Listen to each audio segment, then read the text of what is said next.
Hi dear students,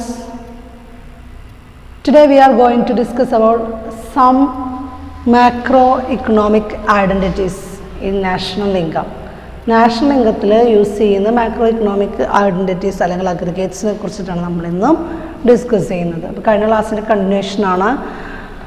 കഴിഞ്ഞ ക്ലാസ്സിൽ കുറേ കോൺസെപ്റ്റുകൾ നമ്മൾ പഠിച്ചു. അതുപോലെ തന്നെ ഇന്ന് നമ്മൾ പഠിക്കുന്നത് നാഷണൽ ഡിസ്പോസബിൾ ഇൻകം എന്താണ്, നാഷണൽ ഡിസ്പോസബിൾ ഇൻകം എന്താണ്, അതായത് ഒരു രാജ്യത്തിന് ലഭിച്ചിട്ടുള്ള national disposable income is the income from all sources to the resident of the country. ഒരു രാജ്യത്തിന് ലഭിക്കുന്ന ഇൻകം, എല്ലാ സോഴ്സുകളിൽ നിന്നും ലഭിക്കുന്ന ഇൻകമാണ് national disposable income. That means NNP at market price plus current transfers from the rest of the world. നമ്മളുടെ NNP net national product എത്രയാണോ അതിൻ്റെ കൂടെ വിദേശത്ത് നിന്ന് ധനസഹായങ്ങൾ ലഭിക്കുന്നുണ്ടാകും. അതും കൂടി ആഡ് ചെയ്ത് കഴിഞ്ഞാൽ നമുക്ക് ഡിസ്പോസബിൾ ഇൻകം അല്ലേ, നമ്മുടെ disposable income, national disposable income, രാജ്യത്തിൻ്റെ ഡിസ്പോസബിൾ ഇൻകം എത്രയാണെന്ന് മനസ്സിലാക്കാൻ സാധിക്കും. അപ്പോൾ അത് കാണാനുള്ള ഇക്വേഷനാണ് NNP അറ്റ് മാർക്കറ്റ് പ്രൈസ് അല്ലേ. NDI national disposable income means NNP at market price, NNP at market price plus എന്താണ്, current transfers from the rest of the world. Current transfers from the rest of the world.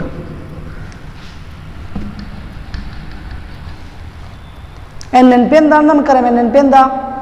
NNP എന്ന് പറഞ്ഞു കഴിഞ്ഞാൽ NNP at market price എന്ന് പറഞ്ഞു കഴിഞ്ഞാൽ എന്താ, W plus R plus IN plus P plus net indirect tax plus net factory income from abroad അല്ലേ, അല്ല net factory income from abroad എന്നുള്ളതാണ് നമുക്കറിയാം. NNP അറ്റ് മാർക്കറ്റ് പ്രൈസ് എന്ന് പറയും. ഇതിൻ്റെ കൂടെ കറണ്ട് ട്രാൻസ്ഫേഴ്സ് ഫ്രം എവിടെ നിന്ന്, വിദേശത്ത് നിന്ന് ധനസഹായങ്ങൾ രാജ്യത്തിന് ലഭിക്കുന്നുണ്ടെങ്കിൽ അതും കൂടി ആഡ് ചെയ്ത് കഴിഞ്ഞാൽ നമ്മുടെ രാജ്യത്തിൻ്റെ ഡിസ്പോസബിൾ ഇൻകം നമുക്ക് കണ്ടെത്താൻ സാധിക്കുമെന്നാണ് പറയുന്നത്.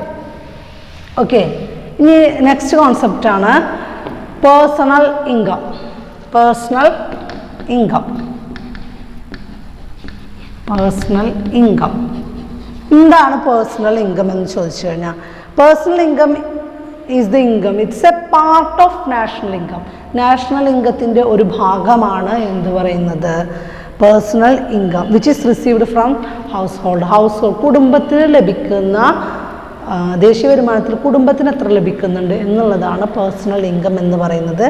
അതായത് it's a income received by household from all legal sources. എല്ലാ ലീഗൽ സോഴ്സസിൽ നിന്നും ഒരു രാജ്യത്തിലെ ഹൗസ് ഹോൾഡ്സിന് ലഭിക്കുന്ന വരുമാനമാണ് എന്ത് പറയുന്നത്, personal income. It's a part of national income, national ഇൻകത്തിൻ്റെ ഒരു ഭാഗമാണ്. അപ്പോൾ അതിലെന്തൊക്കെ ഉൾപ്പെടുന്നു, അപ്പോൾ നാഷണൽ ഇൻകത്തിൽ നിന്ന് എന്തൊക്കെയോ മൈനസ് ചെയ്യാനുണ്ട്, എന്നാലാണത് ഏത് പേഴ്സണൽ ഇൻകം ലഭിക്കുള്ളൂ. ലീഗൽ സോഴ്സസിൽ നിന്നുള്ള ഇൻകമാണെന്ന് നമ്മൾ പറഞ്ഞു. അപ്പോൾ നാഷണൽ ഇൻകത്തിൽ നിന്ന് നമ്മൾക്കറിയാം അൺഡിസ്ട്രിബ്യൂട്ടഡ് പ്രോഫിറ്റ് മൈനസ് ചെയ്യണം. പ്രോഫിറ്റ് അല്ലേ, പ്രോഫിറ്റ് വിതരണം ചെയ്യാത്ത പ്രോഫിറ്റുകൾ ഉണ്ടെങ്കിൽ അത് നമുക്ക് എന്ത് ചെയ്യാൻ പറ്റില്ല, നമുക്ക് ഉപയോഗിക്കാനുള്ള പേഴ്സണൽ ഇൻകം ആയിട്ട് പറയാൻ പറ്റുമോ, ഇല്ല അല്ലേ, അത് പ്രോഫിറ്റുകൾ വിതരണം ചെയ്യേണ്ടതാണ്. പിന്നെ നെറ്റ് ഇൻട്രസ്റ്റ് പേയ്മെൻറ്റ് എന്ന് പറഞ്ഞു കഴിഞ്ഞാൽ എന്താ, നമ്മൾ ലോൺ എന്തെങ്കിലുമൊക്കെ എടുത്തിട്ടുണ്ടെങ്കിൽ അതിനെന്ത് കൊടുക്കണം, മൂലധനത്തിന് പലിശ കൊടുക്കണം. ആ പലിശ നമ്മുടെ ഇൻകം ആണെന്ന് പറയാൻ പറ്റുമോ, ഇല്ല. അപ്പോൾ net interest payment four house holds നമുക്ക് ഇതിൽ ആഡ് ചെയ്യാൻ സാധിക്കില്ല. കോർപ്പറേറ്റ് ടാക്സുകൾ നമ്മൾ ആർക്ക് കൊടുക്കേണ്ടതാണ്, ഗവൺമെൻറ്റിന് കൊടുക്കേണ്ടതാണ്. അപ്പോൾ അത് നമ്മുടെ പേഴ്സണൽ ഇൻകം ആണെന്ന് പറയുമോ, ഇല്ല. നമ്മുടെ ഇൻകത്തിൽ നിന്ന്, ദേശീയ വരുമാനത്തിൽ നിന്ന്, നമ്മുടെ കയ്യിൽ കിട്ടുന്ന പണത്തിൽ നിന്ന് നമ്മളത് കൊടുക്കേണ്ടതാണ്. പിന്നെ എന്നാൽ ട്രാൻസ്ഫർ പേയ്മെൻറ്റ് നമുക്ക് ഉപയോഗിക്കാം. അപ്പോൾ നമുക്ക് വാർദ്ധക്യ പെൻഷനോ അല്ലെങ്കിൽ എന്തെങ്കിലും അലവൻസൊക്കെ ഗവൺമെൻറ്റിൽ നിന്ന് ലഭിക്കുന്നുണ്ട് എങ്കിൽ അത് നമുക്ക് പേഴ്സണൽ ഇൻകത്തിൽ ആഡ് ചെയ്യാം. തിരിച്ചൊന്നും കൊടുക്കേണ്ട, നമ്മൾക്ക് വേണ്ടി ഗവൺമെൻറ് തന്ന പണമാണ്. അപ്പോൾ പേഴ്സണൽ ഇൻകം എന്ന് പറഞ്ഞു കഴിഞ്ഞാൽ ദേശീയ വരുമാനത്തിൻ്റെ ഒരു ഭാഗമാണ് എന്ന് പറഞ്ഞു. അപ്പോൾ നാഷണൽ ഇൻകത്തിൽ നിന്ന് എന്തൊക്കെയോ മൈനസ് ചെയ്യണം. നാഷണൽ ഇൻകത്തിൽ നിന്ന് ഫസ്റ്റായിട്ട് അൺഡിസ്ട്രിബ്യൂട്ടഡ് പ്രോഫിറ്റ്സ് മൈനസ് ചെയ്യണം. പിന്നെ മൈനസ് ചെയ്യാനുള്ള കാര്യമാണ് നമുക്കറിയാം net interest payment of household. Net interest payment of അല്ലേ, net interest payment of household. Then എന്താണ് കോർപ്പറേറ്റ് ടാക്സുകൾ അല്ലേ, കോർപ്പറേറ്റ് ടാക്സുകൾ അതായത് നികുതികൾ, നമ്മൾ ഇതിൽ വേണ്ടി വന്നിട്ടുള്ള കോർപ്പറേറ്റ് ടാക്സുകൾ നമ്മുടെ സ്ഥാപനത്തിന് കോർപ്പറേറ്റ് ടാക്സുകൾ മൈനസ് ചെയ്യണം. എന്നാൽ എന്താണ് ആഡ് ചെയ്യാനുള്ളത്? ട്രാൻസ്ഫർ പേയ്മെൻറ്റ് ആഡ് ചെയ്യാം. Transfer payment okay. അപ്പോൾ ഇതാണ് നമ്മുടെ എന്തെന്ന് പറയുന്നത് പേഴ്സണൽ ഇൻകം. ഇനി നമ്മൾ നെക്സ്റ്റ് ഡിസ്കസ് ചെയ്യുന്നത് പേഴ്സണൽ ഡിസ്പോസബിൾ ഇൻകം. ഈ പേഴ്സണൽ ഇൻകം നമുക്കിപ്പോൾ കയ്യിൽ കിട്ടിയ വരുമാനം കംപ്ലീറ്റ് നമുക്ക് ഉപയോഗിക്കാൻ സാധിക്കില്ല. അതാണ് personal disposable income. Personal disposable income means it's a income that is used for spending or for സേവിങ്ങിനും അതുപോലെ തന്നെ കൺസംഷനും വേണ്ടിയിട്ട് നമ്മൾ ഉപയോഗിക്കുന്ന പണമാണ് നമ്മുടെ പേഴ്സണൽ ഡിസ്പോസബിൾ ഇൻകം. ആ പണം നമുക്ക് എന്തിനു വേണ്ടിയിട്ടും ഉപയോഗിക്കാം. ഒരുപക്ഷെ സേവ് ചെയ്യാൻ ഉപയോഗിക്കാം, അല്ലെങ്കിൽ നമുക്ക് എന്തിനു ഉപയോഗിക്കാം, നമ്മുടെ കൺസംഷന് വേണ്ടിയിട്ട്, നമ്മുടെ ചിലവുകൾക്ക് വേണ്ടിയിട്ടൊക്കെ ഉപയോഗിക്കാം. അപ്പോൾ അത് പേഴ്സണൽ ഇൻകത്തിൽ നിന്ന് നമ്മൾ എന്ത് മൈനസ് ചെയ്യണം? പേഴ്സണൽ ടാക്സുകൾ, ഇൻകം ടാക്സ് ഉണ്ടെങ്കിൽ അത് മൈനസ് ചെയ്യണം. അതുപോലെ തന്നെ നോൺ ടാക്സ് പേയ്മെൻറ്റുകൾ എന്തെങ്കിലും ഉണ്ടെങ്കിൽ, ഗവൺമെൻറ്റിലേക്ക് എന്തെങ്കിലും കൊടുക്കാനുണ്ടെങ്കിൽ അത് പേയ്മെൻറ്റുകൾ മൈനസ് ചെയ്ത് കഴിഞ്ഞാൽ ബാക്കിയുള്ള വരുമാനമാണ് നമ്മൾക്ക് ഉപയോഗിക്കാൻ സാധിക്കുകയുള്ളൂ.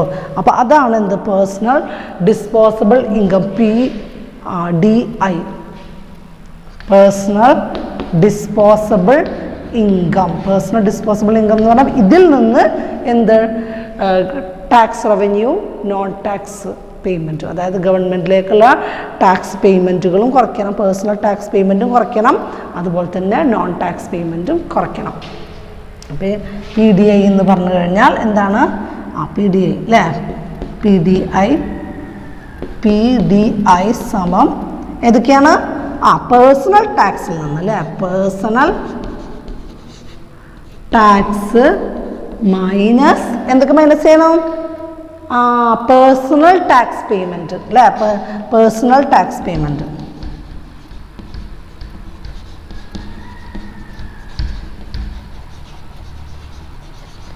പിന്നെന്താ മൈനസ് ചെയ്യേണ്ടത്?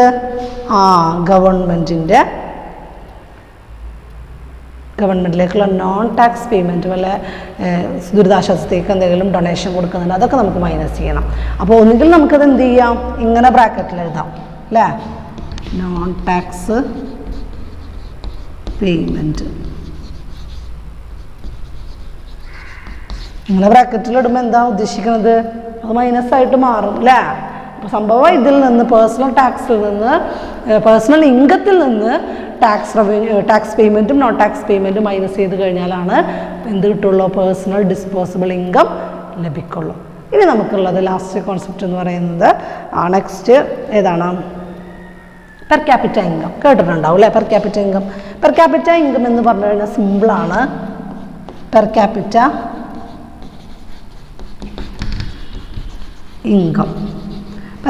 ഇൻകം എന്ന് പറഞ്ഞു കഴിഞ്ഞാൽ നമ്മുടെ ഇവിടെ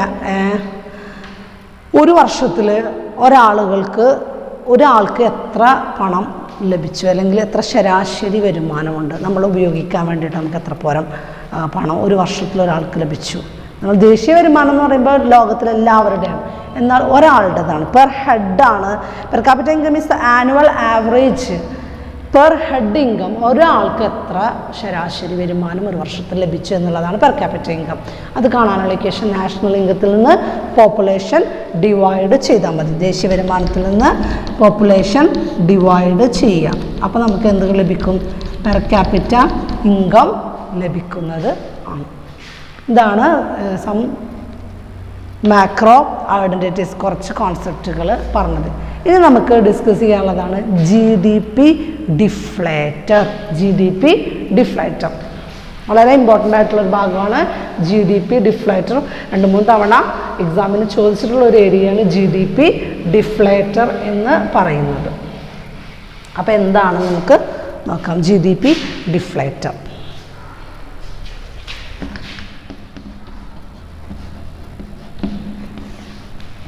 GDP ഡിഫ്ലേറ്റർ എന്താണെന്ന് ചോദിച്ചു കഴിഞ്ഞാൽ നമുക്കറിയാം GDP is affected by prices. GDP affected in price level. GDP price ലെവലിൽ എഫക്റ്റ് ചെയ്യുന്നുണ്ട്, അല്ലെങ്കിൽ പ്രൈസ് ലെവൽ നമ്മുടെ GDPയെ വളരെയധികം സ്വാധീനിക്കുന്നുണ്ട് എന്നാണ് പറയുന്നത്.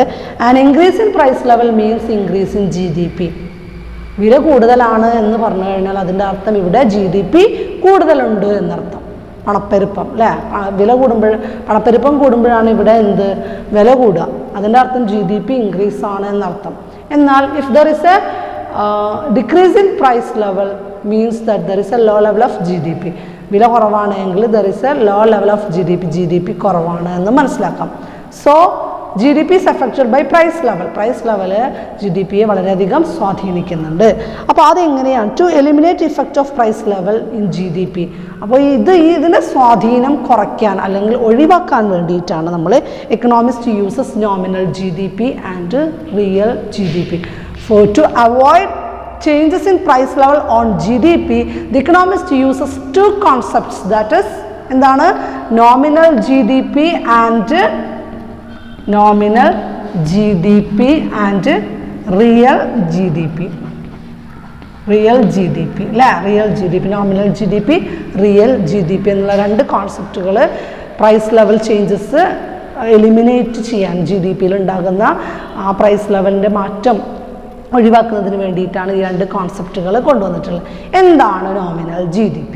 നോമിനൽ GDP എന്ന് പറഞ്ഞാൽ gross domestic product in which value of goods and services അല്ലേ, value of money value of goods and services calculated on the basis of current price. ഇപ്പോഴത്തെ വിലയിലാണ് നമ്മൾ GDP കാൽക്കുലേറ്റ് ചെയ്യുന്നതെങ്കിൽ, ഇപ്പോഴത്തെ വിലയിൽ എന്ന് പറയുമ്പോൾ ഇപ്പം എത്രയാണോ മാർക്കറ്റിലുള്ള വില ആ വിലയ്ക്ക് അനുസരിച്ചിട്ടാണ് നമുക്ക് GDP കാൽക്കുലേറ്റ് ചെയ്യാൻ അറിയാലോ. എങ്ങനെയാണ്? P/Q അല്ലേ, നമ്മൾ വാല്യൂ ഓഫ് ഔട്ട്പുട്ട് കണ്ടെത്തുന്നത് P/Q ആണ്. അതിൽ നിന്ന് ഇൻ്റർമീഡിയറ്റ് ഗുഡ്സ് മൈനസ് ചെയ്ത് കഴിഞ്ഞാൽ നമുക്ക് എന്ത് ലഭിക്കും? ഓരോ ഗുഡിൻ്റെയും എന്ത് ലഭിക്കും? വാല്യൂ ആഡഡ് കിട്ടും. ഇതെല്ലാം കൂട്ടിയാൽ നമുക്ക് GDP ലഭിക്കില്ലേ? അപ്പോൾ ഇങ്ങനെ എല്ലാതും ആഡ് ചെയ്യുമ്പോൾ അവിടെ ഉപയോഗിക്കുന്ന P/Q എന്ന് പറയുന്നിടത്ത് P എന്ന് പറയുന്നത് കറൻറ്റ് പ്രൈസിലാണ് ഉപയോഗിക്കുന്നത്. ഇപ്പോഴത്തെ വില ഏതാണോ അതാണ് ഉപയോഗിക്കുന്നത് എങ്കിൽ we can call this as A nominal GDP. അതായത് in GDP calculation we use all money value of final goods and services produced in a country on the basis of current price. Current പ്രൈസിലാണ് അത് ഉപയോഗിക്കുന്നത് എങ്കിൽ അത് nominal GDP ആണ്. അങ്ങനെയെങ്കിൽ real GDP എന്തായിരിക്കും?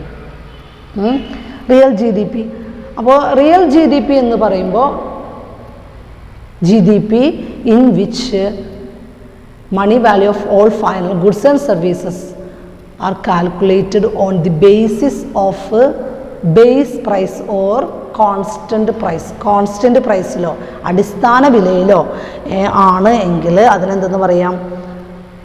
Real GDP. അടിസ്ഥാന വില എന്ന് പറഞ്ഞാൽ മാറ്റം വരാത്തൊരു വില, ഒരു വർഷത്തെ കുറച്ച് മുമ്പുള്ളൊരു വർഷത്തെ ഒരു വിലയായിരിക്കും. ആ വിലയാണ് എങ്കിൽ അത് നമ്മൾ അടിസ്ഥാന വിലയായിട്ട് തന്നിട്ടുണ്ടാകും. അങ്ങനെയുള്ള വിലയ്ക്കാണെങ്കിൽ നമുക്കതിനെന്തെന്ന് പറയാം? റിയൽ GDP എന്ന് പറയാം.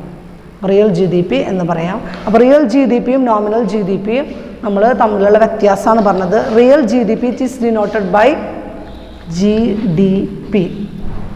ഇനി നമ്മൾ കണക്കാക്കുന്നത് GDP ഡിഫ്ലേറ്റർ ആണ്. അപ്പോൾ GDP ഡിഫ്ലേറ്റർ കാണാനുള്ള ഇക്വേഷനാണ് nominal GDP divided by real GDP. Nominal GDP deflator കാണാനുള്ള equation GDP deflator is equal to nominal GDP divided by real GDP. അല്ലേ? എങ്ങനെയാണ് നോമിനൽ GDP എന്ന് എഴുതുക? സാധാരണ നമ്മൾ എഴുതുന്ന GDP. Real GDP small letter GDP ആണല്ലേ. GDP ഡിവൈഡഡ് ബൈ GDP എഴുതുമ്പോഴാണ് വ്യത്യാസം വരുന്നത്. ഇത് പെർസെൻറ്റേജിലാണ് കാണുന്നത് എങ്കിൽ ഇൻറ്റു 100. ഇതാണ് GDP ഡിഫ്ലേറ്റർ കാണാനുള്ള ഇക്വേഷൻ. ഓക്കെ, അപ്പോൾ GDP ഡിഫ്ലേറ്റർ കാണാനുള്ള ഒരു ക്വസ്റ്റ്യൻ പറയാം. അപ്പോൾ GDP of a country at constant price, GDP deflator of a country constant price is 3000. Constant പ്രൈസിലുള്ള GDP എന്ന് പറയുന്നത് 3000. കോൺസ്റ്റൻറ്റ് പ്രൈസിൽ എത്രയാണെന്ന് പറഞ്ഞേ? 3000 ആണ്. എന്നാൽ GDP of a country at current price ഇപ്പോഴത്തെ വിലയിലുള്ളത് 2000 ആണ്. 2000 ആണ്. കറൻറ്റ് പ്രൈസിൽ എത്രയാണ്? 2000ഉം കോൺസ്റ്റൻറ്റ് പ്രൈസിൽ എന്താണ്? GDP 3000. ഈ കറൻറ്റ് പ്രൈസിലുള്ള GDPനെയാണ് നമ്മൾ എന്ത് പറയുക? നോമിനൽ GDP അല്ലേ? അപ്പോൾ നോമിനൽ GDP എത്രയാണ്? 2000 അല്ലേ? ഡിവൈഡഡ് ബൈ കോൺസ്റ്റൻറ്റ് പ്രൈസിലുള്ള GDPനെയാണ് നമ്മൾ എന്ത് പറയുക? Real GDP. റിയൽ GDP എത്രയാണ്? 3000 അല്ലേ? ഇൻറ്റു 100% കാണുമ്പോൾ നമുക്ക് എത്ര കിട്ടുക? അല്ലേ? 66.66 എന്നിങ്ങനെ ആൻസർ കിട്ടും. അതായത് ഇവിടുത്തെ GDP എന്ന് പറയുന്നത് 66.66 ആണ് എന്നാണ് പറയുന്നത് അല്ലേ? അപ്പോൾ അതാണ് നമ്മുടെ GDP ഡിഫ്ലേറ്റർ കാണാനുള്ള ഇക്വേഷൻ. അപ്പോൾ GDP അടിസ്ഥാന വർഷത്തെ അപേക്ഷിച്ചിട്ട് ഇവിടെ പൊതുനിലവാരം കുറവാണ് എന്നർത്ഥം അല്ലേ? അടിസ്ഥാന വിലയെ അപേക്ഷിച്ചിട്ട് ഇപ്പോഴത്തെ റേറ്റ് കുറവാണെന്നർത്ഥം. കാരണം 100ൽ താഴെയാണ് അല്ലേ? 66%. ഇപ്പോൾ 102 ആണെങ്കിൽ നമുക്ക് മനസ്സിലാക്കാം. അപ്പോൾ ഇത് ഇക്വേഷൻ ചെയ്തിട്ട് നമ്മുടെ ആൻസർ 100ൻ്റെ മേലെയാണ് കിട്ടുന്നത് എങ്കിൽ ബേസ് പ്രൈസിനേക്കാളും വളരെയധികം കൂടുതലാണ് വില എന്ന് നമുക്ക് മനസ്സിലാക്കാം. പക്ഷെ ഇവിടെ മനസ്സിലാകുന്നത് വില കുറവാണ് അല്ലേ? 100ൻ്റെ താഴെയാണ് എന്ന് പറഞ്ഞു കഴിഞ്ഞാൽ മുമ്പത്തെ വിലയേക്കാളും ഇപ്പോഴത്തെ മാർക്കറ്റിലെ വില എന്ന് പറയുന്നത് കുറവാണ് എന്നാണ് സൂചിപ്പിക്കുന്നത്. അപ്പോൾ okay, thank you for watching video. Next video ആയിട്ട് നമ്മൾ അടുത്ത ക്ലാസ്സിൽ ജോയിൻ ചെയ്യാം. ഓക്കെ.